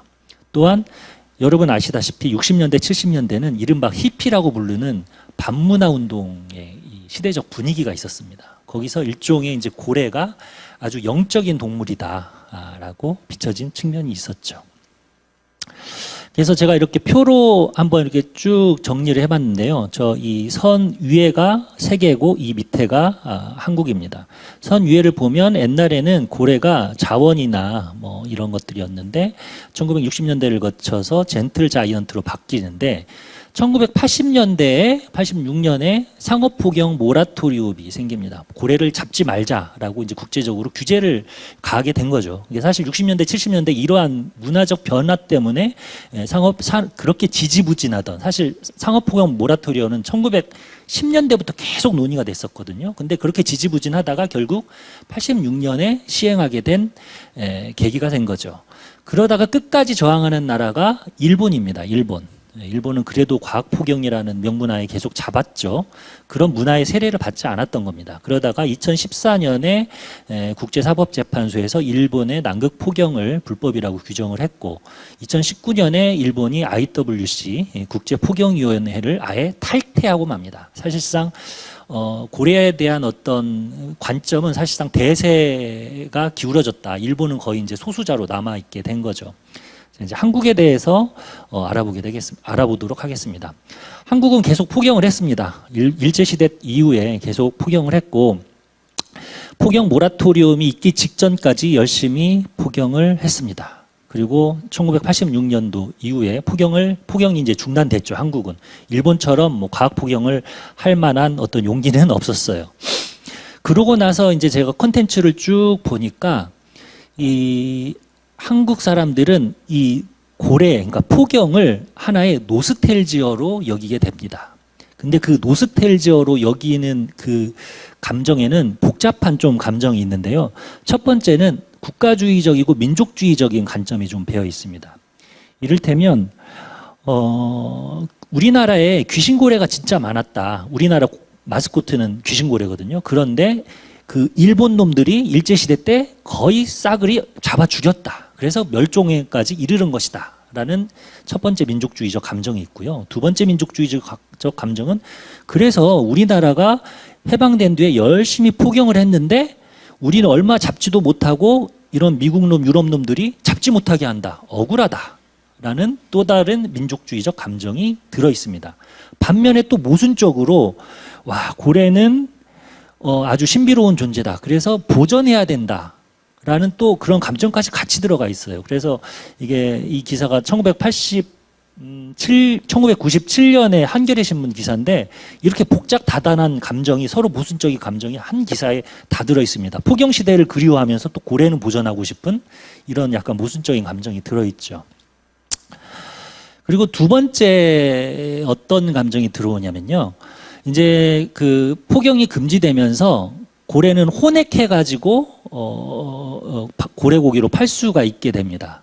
그러면서 운 좋게 그물에 걸리면은 이게 바다의 로또다. 왜냐하면 이게 수천만 원 정도를 호가를 했거든요. 그래서 고래는 바다의 로또라는 어떤 그런 상징이 1980년대 말, 1990년대, 2000년대까지 쭉 이어집니다. 그래서 고래는 노스텔지어 대상이나 혹은 바다의 로또로 이어진 거죠. 그러다가 이러한 전통적인 관점이 2010년대 들어서 변화하기 시작합니다. 대표적인 사건이 2014년에 있었던 2013년이죠. 죄송합니다. 남방 큰 돌고래 제도리의 야생 방사라고 볼 수 있습니다.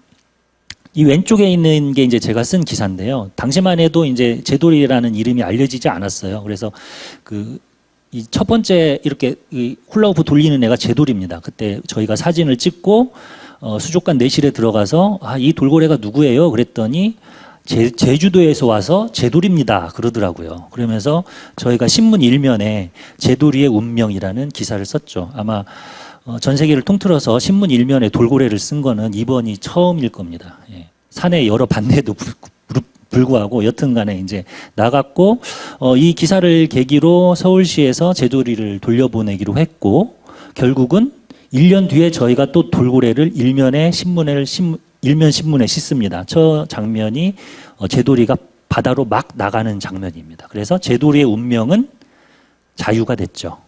근데 이러한 큰 사건 속에서 대중들이 직관적으로 얻을 수 있었던 감정은 뭐냐면요. 수족관에서 갇혀 있었던 돌고래를 바다로 돌려보낸다. 이건 뭐지?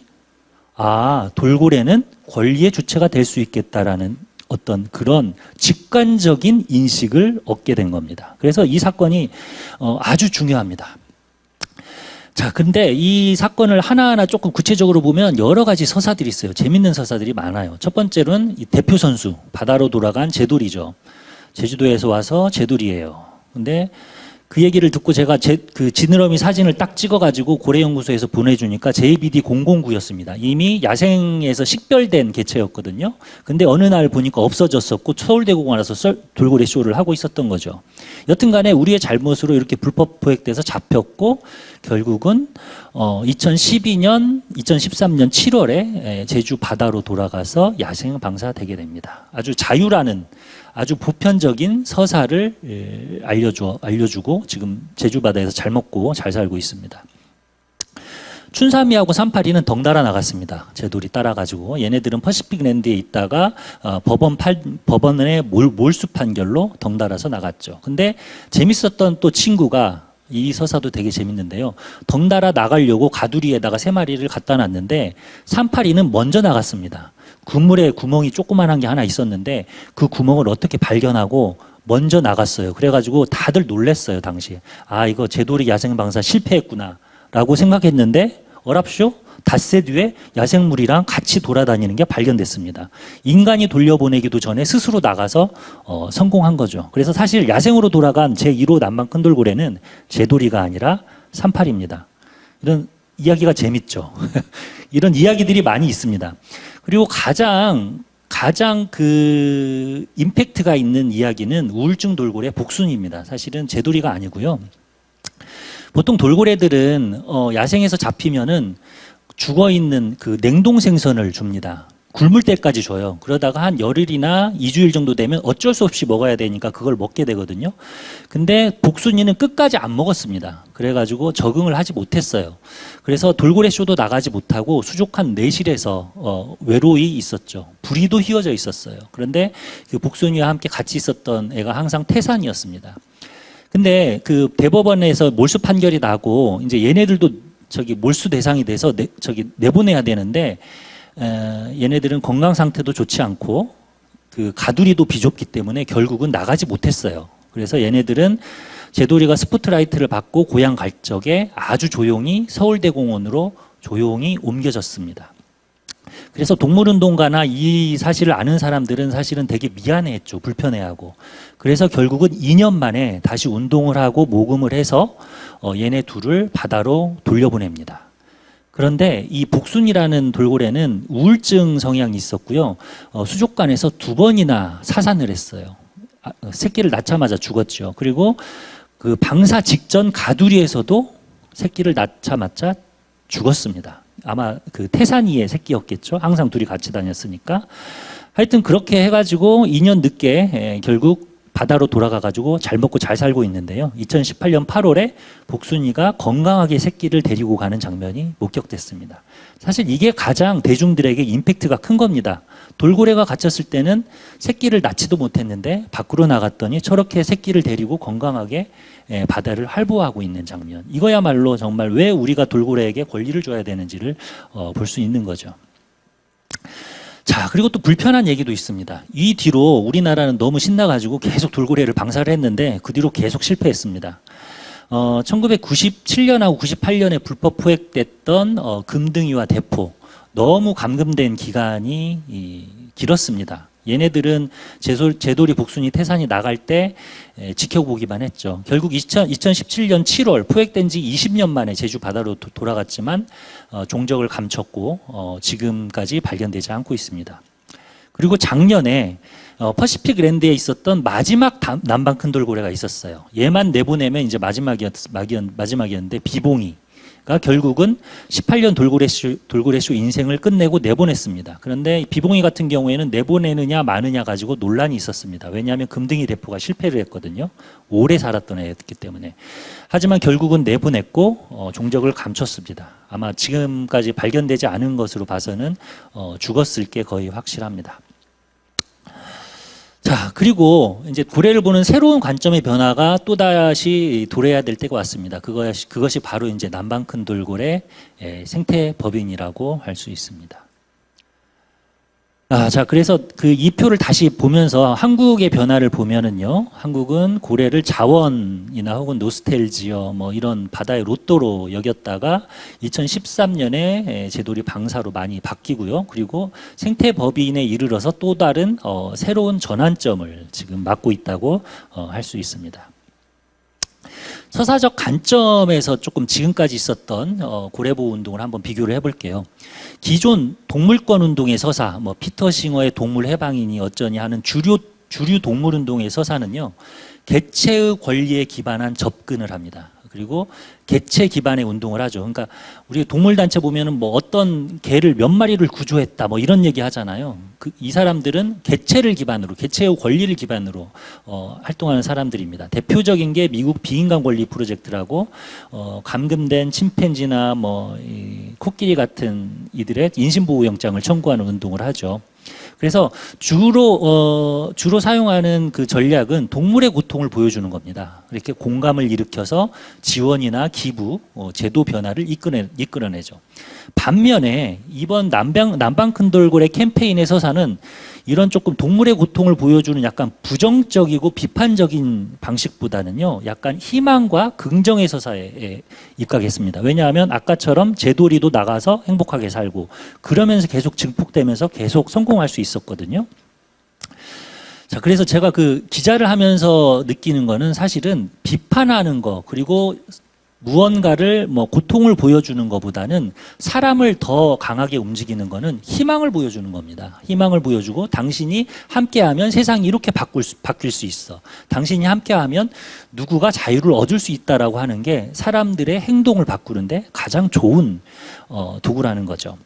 그리고 세 번째로 자연의 권리, 이 생태법인이나 뭐 다른 나라 같은 경우에 이제 자연의 권리와 이제 많이 이어져 있는데요. 기존 동물운동의 서사와 달리 이제 관계망을 살펴보는 개체가 아닌 개체와 개체, 종과 종의 관계망을 살펴보는 그런 특성이 있다고 할 수 있습니다. 대표적으로 뉴질랜드 황가누이강에 법인격을 부여한 것도 볼 수 있죠. 자, 그래서 결론으로 얘기를 해보자면 첫 번째, 희망과 긍정의 서사가 남방 큰 돌고래 야생 방사 과정을 주도했다라고 볼 수 있습니다. 불쌍하다, 뭐 여기서 끝난 게 아니라요, 고난의 극복과 자유라는 서사였습니다. 그러니까 돌고래의 고통 보여주기 전략보다는 바다에 돌아간 돌고래의 기쁨에 공감하기, 새끼 출산은 축하하는 마음 같은 그런 거에 기반한 직관적인 설득이 주요했다. 하지만 또 야생방사 실패도 서사화해야 된다고 저는 생각합니다.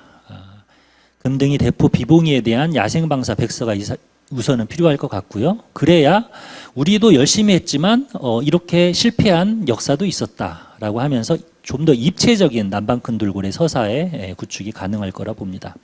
마지막으로 지나친 의인화를 경계하고 과학과 사실에 기반한 풍부한 담론을 만들어야 됩니다. 일단은 야생방사 과정 및 과학적 연구 결과에 대한 체계적 정리가 필요하고요.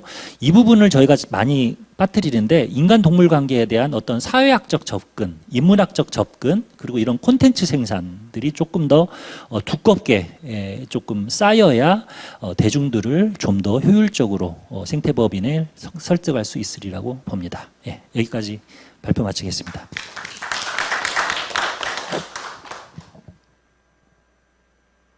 네.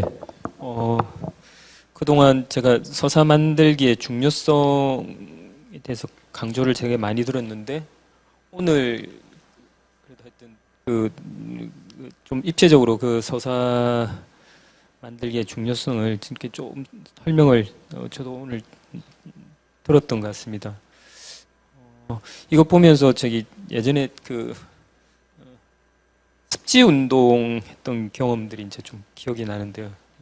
제가 이제 새만금 소송에도 좀 관여를 한 바 있는데 그때도 하여튼 그 습지를 바라보는 우리 사람들의 관점이 변하면서 하여튼 그 습지를 보존해야 된다고 하는 어떤 사회적 분위기가 형성됐고 그런 것들이 하여튼 소송 결과에 물론 이제 뭐 대법원 가서 최종적으로는 졌지만 그래도 1심에서 그 청구가 이제 받아들여지고 하는 그런 과정들을 보면서 하여튼 습지를 바라보는 우리의 사람들의 관점이 많이 바뀌는 그런 과정을 저도 직간접적으로 이제 목도를 하게 됐습니다. 그래서 하여튼 방금 이제 이 서사의 중요성 설명을 발표를 들으면서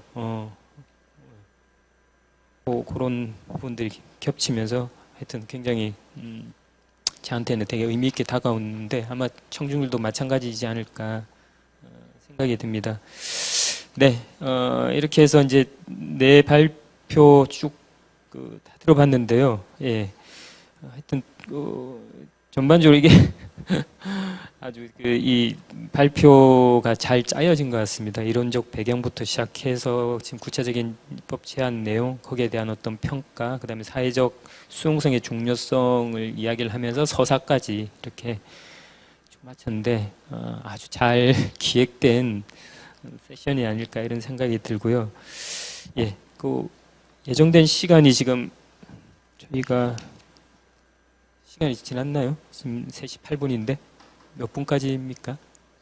30분까지요. 예. 그러면 한 20분 정도 있는 것 같은데 혹시 청중께서 이 플로어에서 혹시 뭐 질문 아니면 뭐 코멘트도 좋고 뭐 있으면은 있을까요?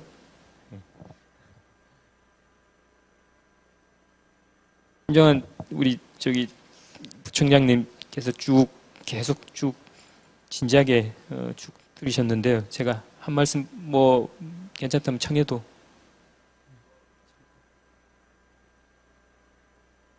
원시적인 질문이요. 예, 아마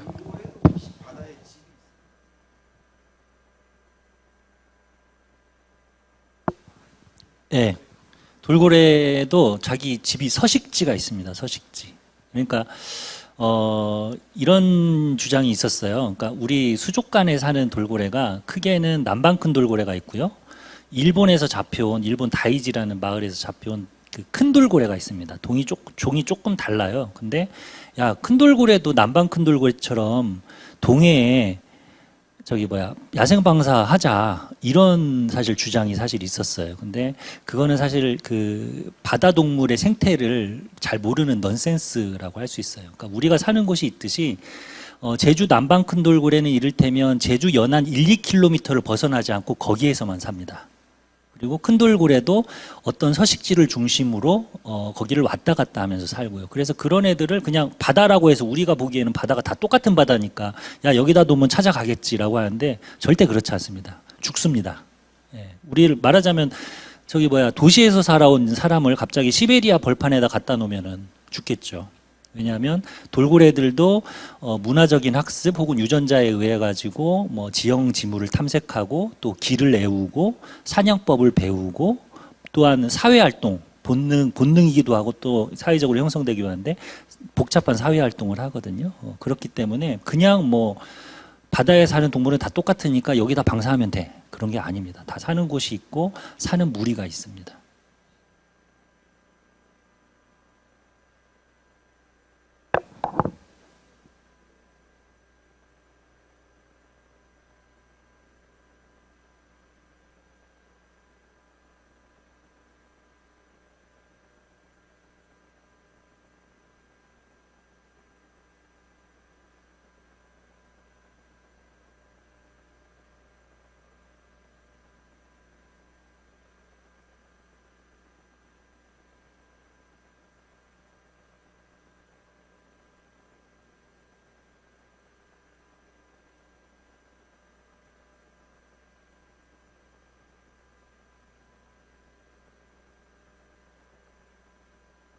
예, 일단 그 제주 남방 큰 돌고래가 아까 우리 남 기사님께서 말씀했다시피 이제 제주 연안에 살고 이제 멸종 위기 중이고, 그리고 어떻든 그 돌고래에 대한 부분이 이제 우리 도민이나 국민 사회에 이상은 변호사 우영우를 통해서 일단 좀 많이 알려진 부분이고, 그래서 지금 저희가 법률안으로 하는 부분이 아까 생태법인 창설안하고 특정 종에 직접적으로 법인격을 부여하는 건데, 그 생태법인 창설안은 어떤 특정 생태계나 종을 이제 법인으로 한다는 개념입니다. 그래서 거기는 뭐냐면 약간 플랫폼 개념으로서 먼저 일로가 이제 돌고래로 하게 되면 그 다음에 어떤 종을 택해서 할 수 있는 그런 부분의 플랫폼 개념으로 갈 건지, 아니면 제주 남방 큰 돌고래의 의미를 더 부여해서 그 아예 처음부터 남방 큰 돌고래에 직접적으로 법인격을 부여하는지,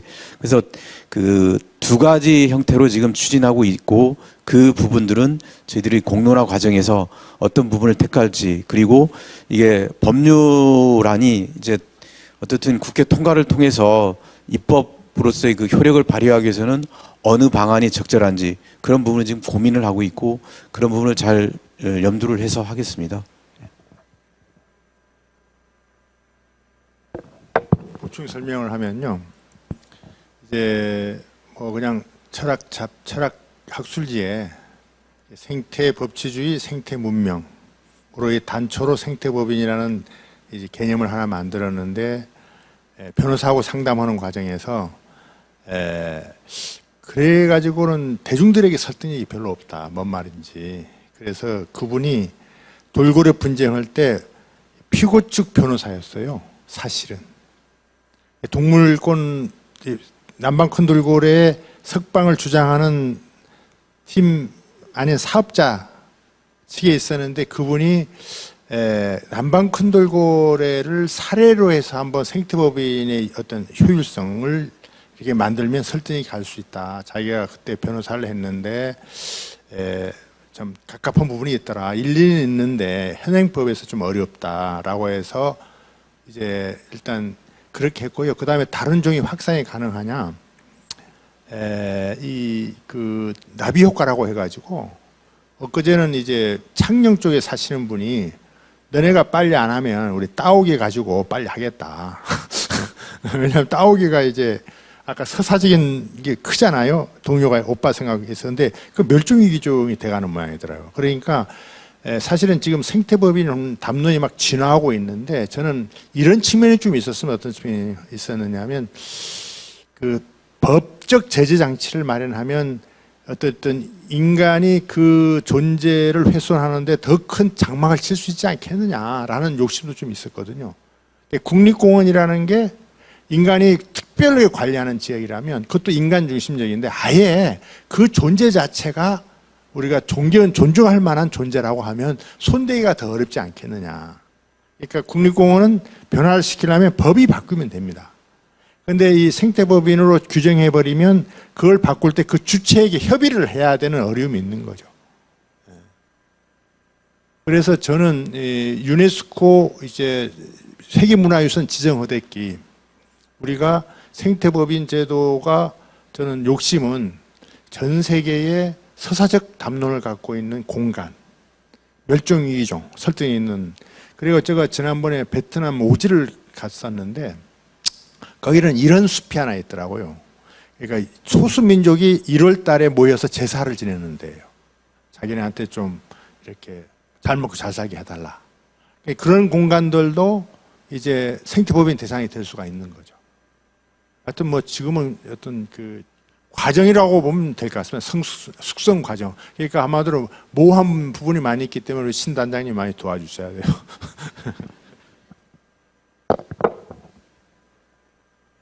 네.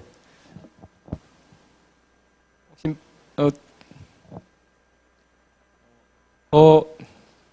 청중에서 저기 뭐 질문이 없으면 지금 14분인데 혹시 뭐 제가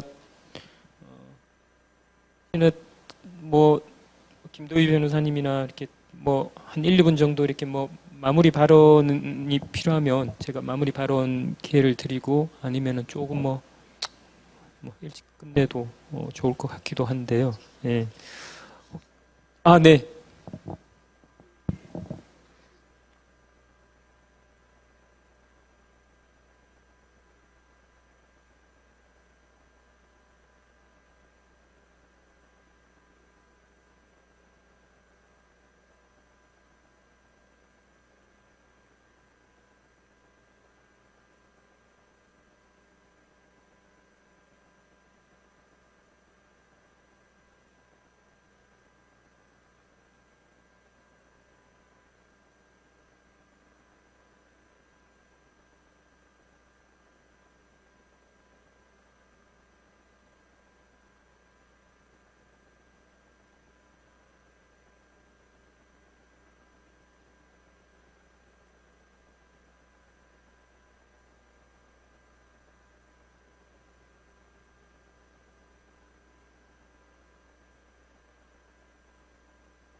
대한민국의 헌법 개정이든 아니면 1987년 헌법에 대한 새로운 제정이 되든 간에 개정과 제정에 대한 예를 들어서 이런 시대적 과제들이 있는 것 같습니다.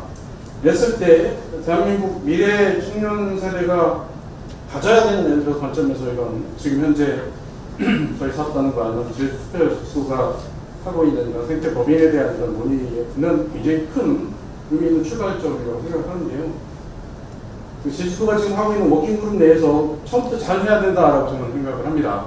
왜냐하면 모험적인 사례로 가져야 이제 더 큰 예를 들어서 대한민국의 어떤 헌법이라고 하는 부분까지도 들어가서 이게 발전할 수 있다고 생각하는데요. 그래서 저는 그 변호사님께 좀 여쭙고 싶은 것들이 이게 헌법 개정 기존의 어떤 전통적 가치 인간 중심의 예를 들어서 이런 개념을 좀 더 개정해서 예를 들어서 헌법이 바뀌어야 되는 거거든요. 아니면 아예 새로 제정 쪽으로 가야 되는지, 어멘드먼트로 가야 되는지, 이넥트먼트로 가야 되는지에 대한 지금 궁금증이 좀 있었고요. 그다음에 강단장님께서는 지금 생태법인에 대한 새로운 또 생각까지도 구상까지 하고 계신데 법원이라고 하는 이 개념은 사실은 생소하기도 하지만 굉장히 좀 뭐랄까요? 뭔가 좀 이 제도를 좀 더 강화시키는 또 다른 어떤 제도 발전이라고 저는 생각을 하는데 지금 현재 워킹그룹 내에서 생태법원을 운영 관리할 수 있는 뭐랄까 재판관들이겠죠 사실은 그죠? 재판관들에 대한 뭔가 생태 지식 또는 생태관에 대한 어떤 생태 교육 이런 어떤 프로세스가 준비가 되고 있는 것들인지 그것도 좀 궁금했어요. 시장님. 네, 아마 첫 번째 헌법과 관련해서는 김도희 변호사님이 질문 답변을 하시면 될 것 같고요. 두 번째 생태 법원과 관련해서는 아마 지금 희종 강사님께서 아까 생태 법원 말씀하시려다가 이제 잠깐 넘어갔는데요. 혹시 그와 관련해서 뭐 말씀해 주시면 좋을 것 같습니다. 그러면 우선 김도희 변호사님 답변 좀 부탁드리겠습니다. 네, 그 2018년도에 그 한창 개헌 논의가 있을 때 이제 개헌 동동이라는 걸로 해서 이제 그 동물의 권리를 헌법에 추가하는 운동이 굉장히 활발하게 벌어졌었죠. 예, 그러다가 이제 그 개헌이 아예 불발이 되면서 이제 그것도 수그러들기는 했는데 저는 다음 개헌 때는 어쨌든 무조건 이런 뭐 생태라든지 뭐 동물이라든지 뭐 이런 기후라든지 이런 가치가 들어가지 않을 수는 없다라고 생각을 하고요. 이거는 뭐 다 모두가 이제 공감을 하실 부분이라고 생각을 하는데 이런 게 뭐 정권에 따라서 물론 그렇겠죠. 이게 헌법은 아까도 말씀드렸지만 그 굉장히 정치적 사법작용을 하는 것이고 또 이제 국가의 방향을 결정하는 것이고 그런 가치가 반영되기 때문에 아무래도 정권의 영향을 많이 받을 수밖에 없겠지만 사실 그렇다고 하더라도 그냥 그런 큰 줄기만 있는 건 아니라고 전 생각을 하거든요. 그러니까 탑다운 방식에 이게 있는가 바텀업 방식이 있는 거잖아요. 그런 지금 뭐 제주에서 시작하는 이런 움직임이 아까 이제 진용 교수님 말씀하신 것처럼 나비효과처럼 뭐 창녕에도 뭐 이런 식의 뭐 그 영감을 줄 수도 있는 것이고 저는 이런 지방에서의 이런 작은 움직임들이 모여서 중앙으로 가는 그런 모습들도 많이 보고, 물론 이렇게 중앙에서 어떤 법을 딱 제정을 하면 이제 거기에 따라서 이제 좀 그보다는 낮은 인식들이 그 법에 의해서 이제 따라오는 모습들도 많이 보고, 그래서 뭐 일률적으로 뭐가 맞다라고 볼 수는 없겠지만 어쨌든 큰 흐름은 아무리 뭐 보수 정권이라고 하더라도 지금 뭐 이 흐름을 거스를 수는 없을 거라고 생각을 하고요. 그래서 저는 그 이번에 이제 제주도에서 하는 게 중요하다라고 생각을 하는데, 사실 그 법과 지금 법 개정과 이제 조례안 마련이 같은 속도로 가지 않을 수도 있잖아요, 현실적으로. 예.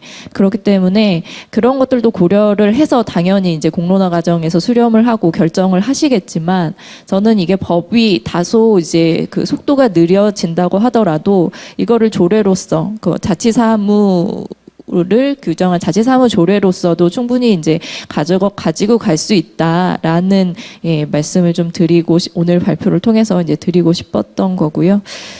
생태법배인에 대해서는 진정 교수님 말씀하시겠어요?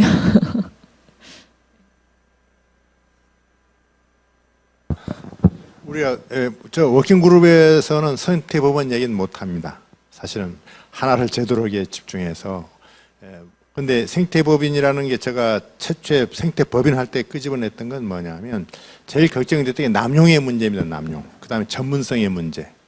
생태법인이라는 게 남용이 돼서는 안 된다. 그 다음에 또 이걸 다루려면 상당히 어떤 기준이나 관리에 전문성이 필요하다 해서 녹색 재판소가 있더라고, 인도에. 그런 걸 차용했고요. 저 발언을 가능한 한 줄이고 우리 박태현 교수님이 아마 할 말이 많을 거면 사실은 주저할필 해야 되는데 사회였어가지고 마이크 넘기겠습니다. 할 말은 빨리 끝내고 싶은 저기 농담이고, 그러면 제가 잠깐 한 1, 2분 말씀을 좀 마무리, 단장님 뭐 더 하실 말? 예.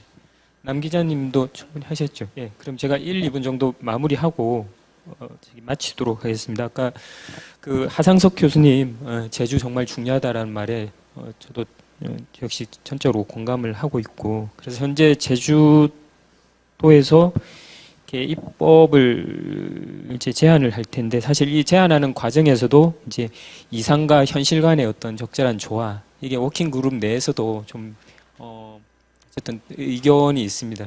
그러니까 저 같은 경우는 이제 처음부터 조금 인정되는 보장되는 상태에서 이제 가자라고 하는 입장이 있는 반면에, 또 사회적 지역 주민의 수용성, 현실성 이런 것들을 고려해서 좀 이제 조례 수준에서 좀 약간은 이제 좀 낮은 수준에서 이제 출발을 해서 확장을 하자, 이런 이제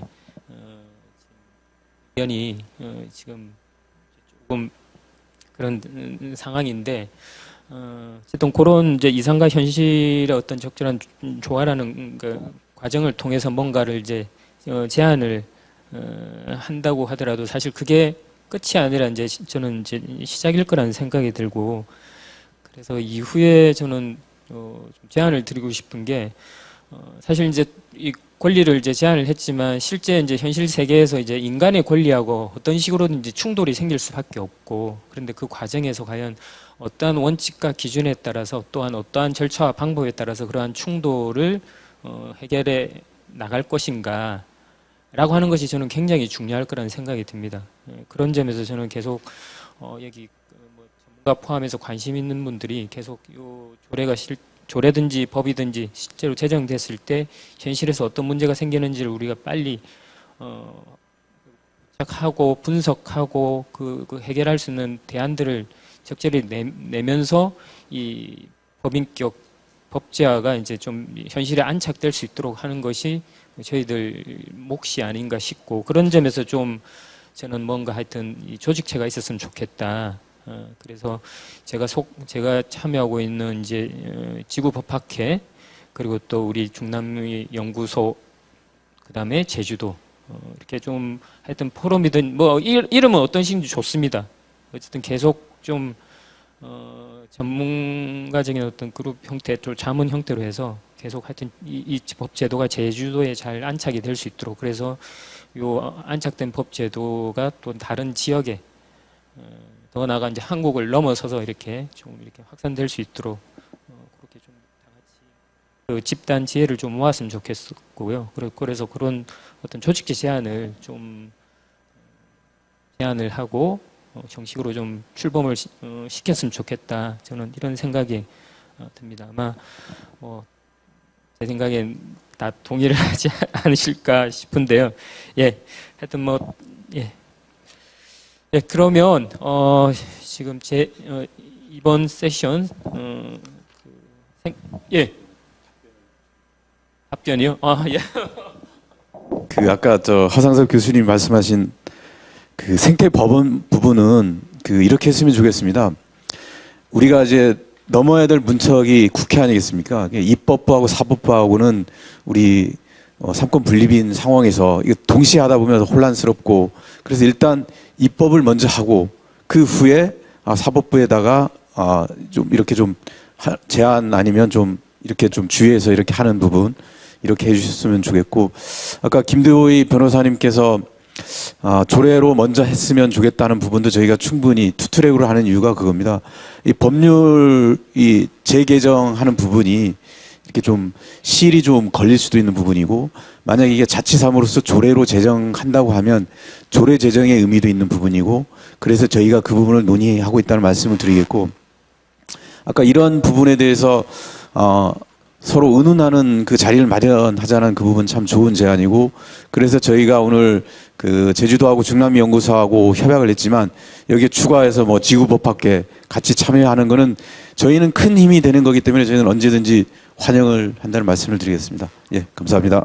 네, 고맙습니다. 하여튼 그러면 이 생태법인 제주도의 이론적 배원과 입법 추진 하여튼 잘 마무리된 것 같고요. 더 나아가 이제 앞으로 요걸 또 발판으로 해서 더 우리가 도약할 수 있는 하여튼 그런 디딤돌을 만드는 것에 대해서 좀 잠정적인 합의는 이루어진 것 같습니다. 하여튼 이런 과정을 통해서 하여튼 우리가 좀 더 비인간 존재와 공존할 수 있는 좀 더 좋은 사회 또 삶 이런 것들을 좀 더 생각하고 추구하면서 계속 함께 이런 토론의 자리 또는 현장의 자리에서 같이 만나 뵙고 싶다는 말씀을 드리면서 마무리하도록 하겠습니다. 예, 이것으로 마치겠습니다. 수고 많으셨습니다.